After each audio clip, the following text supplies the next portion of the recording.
Pernahkah Anda menolong seseorang, lalu menyesalinya seumur hidup? Anda beri waktu, beri tenaga, beri uang, tapi balasannya bukan terima kasih, tapi luka, manipulasi, pengkhianatan. Anda mulai bertanya dalam hati, apa aku terlalu baik atau terlalu bodoh? Ada satu momen yang tidak akan saya lupakan.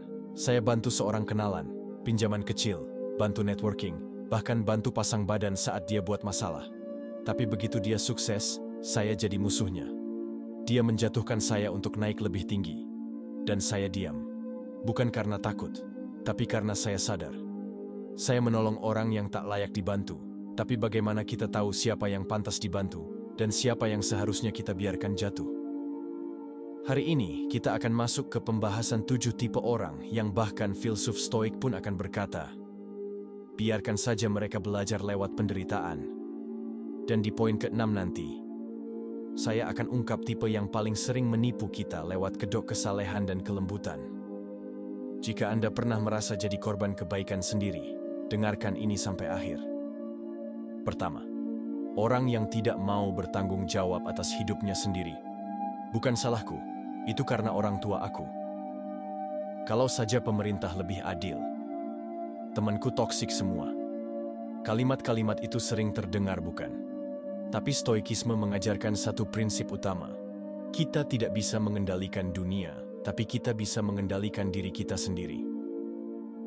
Epictetus pernah berkata, orang yang menyalahkan orang lain atas kemalangannya masih belum dewasa. Orang yang terus menyalahkan luar untuk masalah pribadinya bukan hanya belum dewasa, mereka menolak tumbuh. Jika Anda bantu orang seperti ini, mereka akan kembali pada titik awal. Mereka ingin solusi instan, bukan perubahan karakter. Mereka tak butuh pertolongan. Mereka butuh cermin dan keheningan untuk menatap diri sendiri.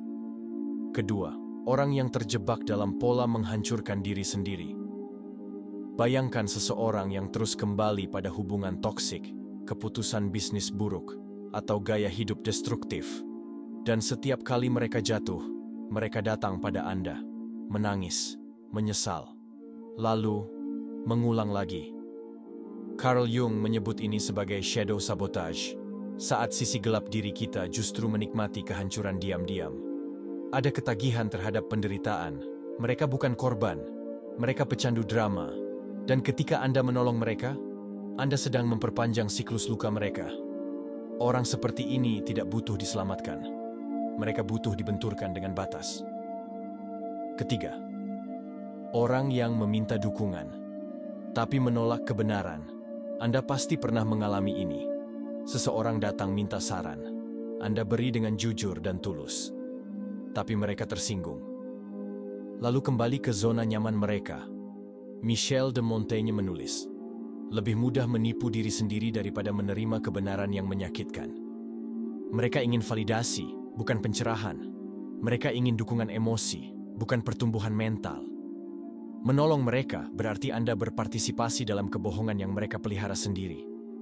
Ini bukan kebaikan, ini kolusi dalam kebodohan. Keempat, orang yang selalu menuntut tapi tak pernah memberi. Mereka muncul hanya saat butuh, minta tolong, minta pinjaman, minta bantuan teknis. Tapi giliran Anda butuh, menghilang seperti angin malam. Machiavelli pernah menulis dalam The Prince, rasa terima kasih adalah mata uang yang cepat kehilangan nilainya.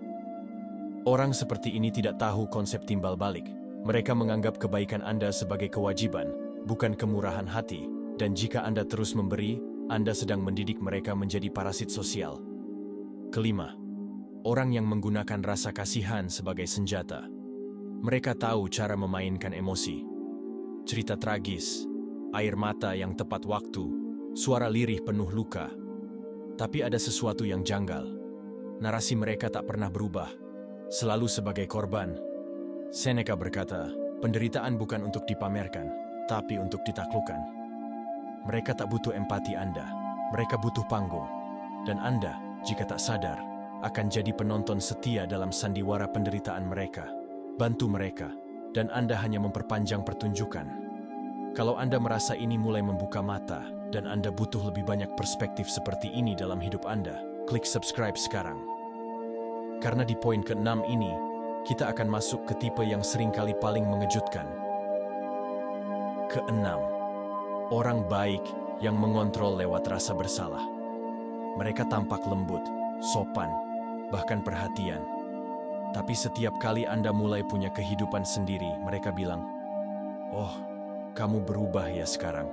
Dulu kamu selalu ada buat aku. Ini bukan cinta. Ini manipulasi dengan selimut moralitas."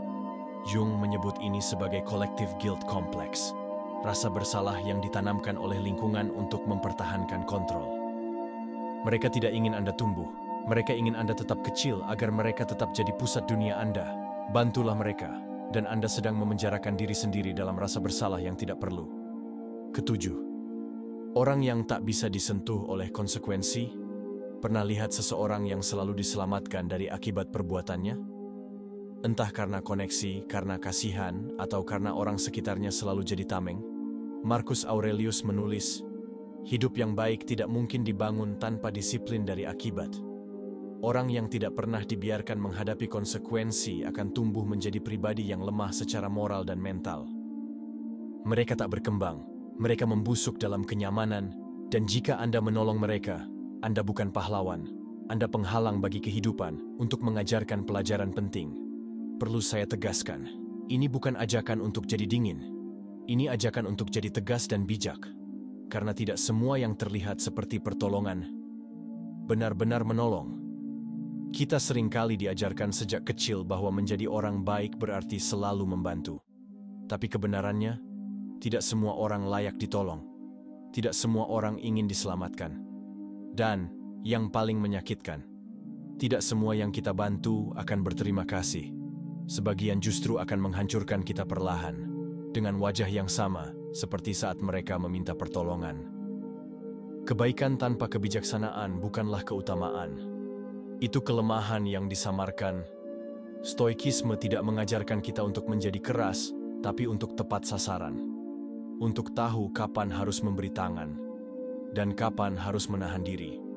Karena terkadang, membiarkan seseorang jatuh adalah satu-satunya cara mereka bisa belajar berdiri. Jadi sekarang saya ingin mengajak Anda refleksi. Pernahkah Anda membantu seseorang yang ternyata hanya memanfaatkan Anda? Pernahkah Anda menyadari, terlalu terlambat, bahwa Anda sedang menolong seseorang yang sebenarnya tak ingin berubah? Tulis di kolom komentar tipe orang seperti apa yang pernah Anda bantu. Dan akhirnya Anda sadar, orang ini tidak seharusnya saya tolong. Dengan membagikan cerita Anda tidak hanya sedang melindungi diri Anda juga sedang menyelamatkan orang lain dari kesalahan yang sama. Dan jika video ini menggugah pikiran Anda, pastikan Anda tonton video berikutnya yang muncul di layar. Sampai ketemu di sana. Terima kasih dan ingat, bijaksana itu lebih penting daripada terlihat baik.